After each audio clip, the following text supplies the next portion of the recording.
ಇನ್ನು ರಾಜಧಾನಿ ಬೆಂಗಳೂರಲ್ಲಿ ಗಾಳಿ ಮಳೆ ಇಲ್ಲದೇ ಇದ್ರೂ ಕೂಡ ಬೆಳ್ಳಂಬೆಳಗ್ಗೆ ಒಂದು ಬೃಹತ್ ಗಾತ್ರದ ಮರ ಧರೆಗುರುಳಿದೆ. ಬಸವನಗುಡಿಯ 50 ಅಡಿ ಮುಖ್ಯ ರಸ್ತೆಯಲ್ಲಿ ದೊಡ್ಡ ಮರವೊಂದು ಉರುಳಿ ಬಿದ್ದಿದೆ. ಕಾರಿನ ಮೇಲೆ ಮರ ಬಿದ್ದಿದೆ.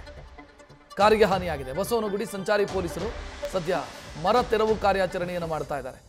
ಕಾರಿನ ಮೇಲೆ ಮರ ಬೀಳುವಂಥ ದೃಶ್ಯ CCTVಯಲ್ಲಿ ಸೆರೆಯಾಗಿದೆ.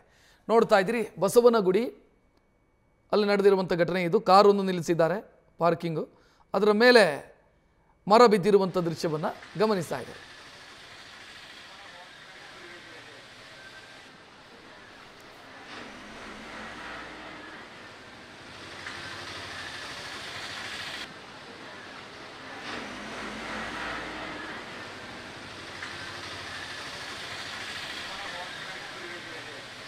ರಾಜಧಾನಿ ಬೆಂಗಳೂರಲ್ಲಿ ನಡೆದಿರುವಂಥ ಘಟನೆ ಇದು. ಮರವೊಂದು ಬಿದ್ದಿರೋದನ್ನು ನೋಡ್ತಾ ಇದ್ದೀರಿ.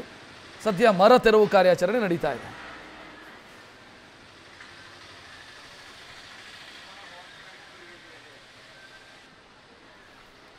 ಹೆಚ್ಚಿನ ಡೀಟೇಲ್ ನೀಡೋದಕ್ಕೆ ನಮ್ಮ ಪ್ರತಿನಿಧಿ ಸತ್ತಾರ್ ನೇರ ಸಂಪರ್ಕದಲ್ಲಿ.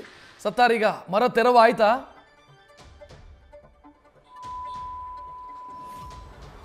ರಕ್ಷತ್, ಇವತ್ತು ಬೆಳಗ್ಗೆ 6:30 ಸುಮಾರಿಗೆ ಬಿದ್ದಿರುವಂತಹ ಮರ ಅಂದರೆ ಬಸವನಗುಡಿ ಸಂಚಾರಿ ಪೊಲೀಸ್ ಠಾಣಾ ವ್ಯಾಪ್ತಿಯ 50 ಫೀಟ್ ರೋಡ್ನಲ್ಲಿ ನಡೆದಿರುವಂತಹ ಘಟನೆ ಇದು.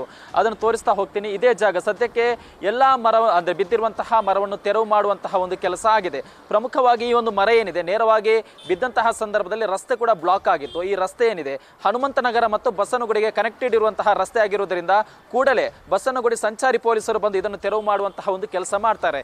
ಇಲ್ಲಿ ವಿಚಾರ ಏನಂದ್ರೆ ಇದು ಎಕ್ಸ್ಪೆಕ್ಟೆಡ್, ಯಾಕಂದ್ರೆ ಇದು ಅನಿರೀಕ್ಷಿತ ಆದಂತಹ ಘಟನೆ ಅಲ್ಲ, ಇದು ನಿರೀಕ್ಷಿತ. ಈ ಮರ ವಾಲಿದಂತಹ ಸಂದರ್ಭದಲ್ಲಿ ಪಕ್ಕದಲ್ಲಿರುವಂತಹ ಅಂಗಡಿಯವರು ಅದಕ್ಕೆ ಸಪೋರ್ಟಿವ್ ಆಗಿ ಒಂದು ಮರದ ತುಂಡನ್ನು ಕೂಡ ಇಟ್ಟಿರ್ತಾರೆ, ನಿನ್ನೆ ರಾತ್ರಿ ಇಟ್ಟಿರ್ತಾರೆ. ಇದನ್ನು BBMP ಅವರು ಗಮನ ಕೂಡ ತಂದಿರ್ತಾರೆ. ಬಟ್ ಮರವನ್ನು ಏಕಾಏಕಿ ಅಂಗಡಿ ಮಾಲೀಕರು ತೆರವು ಮಾಡೋಕ್ಕಾಗಲ್ಲ. ಈ ಒಂದು ಸಂದರ್ಭದಲ್ಲಿ ಪರಿಸರವಾದಿಗಳಿಂದ ಅಂದ್ರೆ ಪರಿಸರಕ್ಕೆ ಅದರ ಯಾವುದೊಂದು ಮರವನ್ನು ತೆರವು ಮಾಡುವಂತಹ ಸಂದರ್ಭದಲ್ಲಿ ಅದರದ್ದೇ ಆದ ನಿಯಮ ಇರೋದ್ರಿಂದ ಮೊದಲಿಗೆ ಅವರು BBMP ಅರಣ್ಯ ಇಲಾಖೆಗೆ ಗಮನಕ್ಕೆ ತರಬೇಕಾಗುತ್ತೆ. ನೇರವಾಗಿ ಇವರೇ ತೆರವು ಮಾಡಿದರೆ ಮುಂದಿನ ಹಂತದಲ್ಲಿ ಇವ್ರ ಮೇಲೆ ಕೂಡ ಕೇಸ್ ಆಗುವ ಸಾಧ್ಯತೆ ಕೂಡ ಇರೋದ್ರಿಂದ ಮೊದಲಿಗೆ ಇವರು BBMP ಅರಣ್ಯ ಇಲಾಖೆಗೆ ಇನ್ಫಾರ್ಮ್ ಮಾಡಿರ್ತಾರೆ. ಅದಕ್ಕೆ ಸಪೋರ್ಟ್ ಅದು ಯಾವುದೇ ರೀತಿಯ ಅರಣ್ಯ ಇಲಾಖೆಯಿಂದ ಯಾವುದೇ ಸ್ಪಂದನೆ ಸಿಗದಂತಹ ಹಿನ್ನೆಲೆ ಇವರೇ ಸಪೋರ್ಟಿವ್ ಆಗಿ ಇದಕ್ಕೆ ಒಂದು ಮರದ ತುಂಡನ್ನು ಇಟ್ಟಿರ್ತಾರೆ. ಬಟ್ ಬೆಳಗಾಗುವಷ್ಟರಲ್ಲಿ ಬಿದ್ದಿರುವಂಥದ್ದು.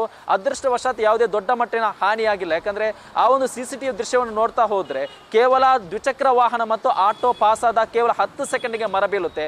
ಅದೃಷ್ಟವಶಾತ್ ಯಾವುದೇ ರೀತಿಯ ದೊಡ್ಡ ಮಟ್ಟಿನ ಹಾನಿಯಾಗಿಲ್ಲ. ಬಟ್ ನಿಮಗೆ ಮತ್ತೊಂದು ದೃಶ್ಯವನ್ನು ತೋರಿಸ್ತಾ ಹೋಗ್ತೀನಿ. ಇಲ್ಲಿ ಯಾವ ರೀತಿಯ ಚಿತ್ರಣ ಇದೆ ಅನ್ನೋದನ್ನ ನಿಮಗೆ ಮತ್ತೊಂದು ಮರ ಕೂಡ ಬೀಳುವ ಹಂತದಲ್ಲಿದೆ. ಇದನ್ನು ಕೂಡ ಅರಣ್ಯ ಇಲಾಖೆಗೆ ಇನ್ಫಾರ್ಮ್ ಮಾಡಲಾಗಿದೆ. ಆದರೂ ಕೂಡ ತೆರವು ಮಾಡುವಂತಹ ಒಂದು ಕೆಲಸ ಆಗಿಲ್ಲ.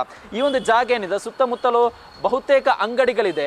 ಇದರಿಂದ ಇಲ್ಲಿ ಜನರಿಗೆ ಆತಂಕ ಕಾಡ್ತಾ ಇರುವಂಥದ್ದು. ಫುಟ್ಪಾತ್ ಮೇಲೆ ದೊಡ್ಡ ಮಟ್ಟ ಅಂದರೆ ಡೈಲಿ ಓಡಾಡ್ತಾರೆ. ಜೊತೆಗೆ ಅಂಗಡಿಗಳು ಕೂಡ ಇರೋದರಿಂದ ಇಲ್ಲಿ ಏನಾದರೂ ಅನಾಹುತ ಆದರೆ ಯಾರು ಹೊಣೆ ಅನ್ನೋ ಪ್ರಶ್ನೆಯನ್ನು ಕೂಡ ಇದೀಗ ಇಲ್ಲೇ ಸುತ್ತಮುತ್ತಲ ಅಂಗಡಿಯವರು ಮಾಡ್ತಾ ಇದ್ದಾರೆ. ಬಟ್ ಇಲ್ಲಿ 2-3 ಮರ ಏನಿದೆ ಇನ್ನೂ ಕೂಡ ಡೇಂಜರ್ ಝೋನ್ ಅಲ್ಲಿ ಇರೋದರಿಂದ ಸಹಜವಾಗಿ ಇಲ್ಲೇ ಜನರಿಗೆ ಆತಂಕ ಕೂಡ ಕಾಡ್ತಾ ಇದೆ. ರಕ್ಷತ್, ನ್ಯೂಸ್ ಫಸ್ಟ್ ನಿರ್ಭೀತಿಯಿಂದ ನಿಮ್ಮ ಪರವಾಗಿ.